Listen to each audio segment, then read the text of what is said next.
Is it better to have little bit of savings and some credit card debt, or be completely debt-free on all your credit cards but have zero or very little savings? I think you agree this is definitely a good question, and no worries, we're gonna figure this out together right in this video. So let's start from some very specific example, and let's assume that you owe $8,000 on the credit cards and then you have $9,000 in savings. Now obviously your financial situation might be different, but let's stick to this example for the purpose of this video. Now first, when we look at this situation, it actually feels good to have this savings, right? Because after all, we don't want to have empty savings account. And even though we know we have to pay off this credit card debt, but somehow it still feels better to have this savings on the account. You see, the main problem with this idea is that it gives us false sense of security, and that's actually for two reasons. The reason number one is that money is actually not ours, or at least $8,000 of it, because no matter what, we actually owe it to the credit cards.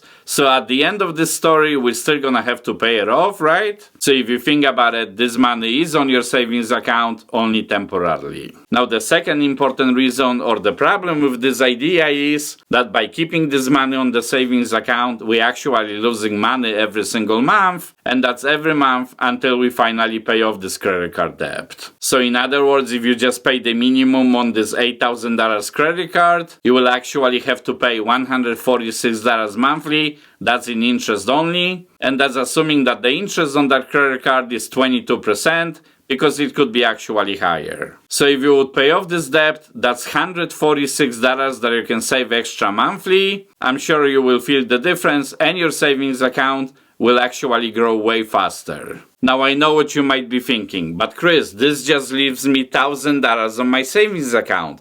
What if I have some emergency? For example, what if my car breaks down and I have some major repair? So okay, let's even say that this repair is $1,500, but your total savings is only $1,000. Now that $1,000 on the savings account, I probably wouldn't touch it.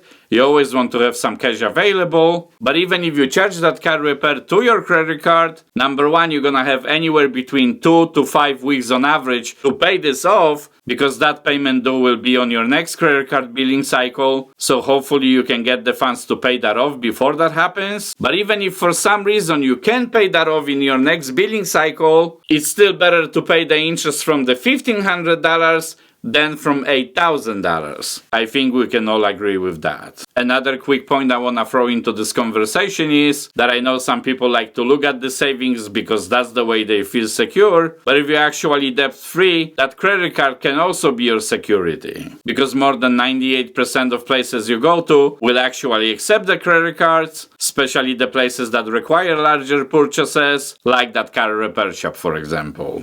Also, and I think this is important to point out too, if you pay your credit card debt, most likely your card didn't break down right after you pay off the credit cards, so that means you have few months of savings. So let's say that happened 4 months later after you pay off your debt, that's already more than $560 that you actually saved extra on the account, meaning the car repair at least technically will be less expensive because you have some extra money saved for it. Look, this is your finances, definitely your decision, but in my humble opinion, it's always better to pay off this debt and start saving your money even faster, because you're not gonna have to pay the interest on that pesky credit cards. Now if you have some savings and want to earn really good interest on your money, check this video right here. I used that bank for a while, so it might work for you too, and thank you for watching.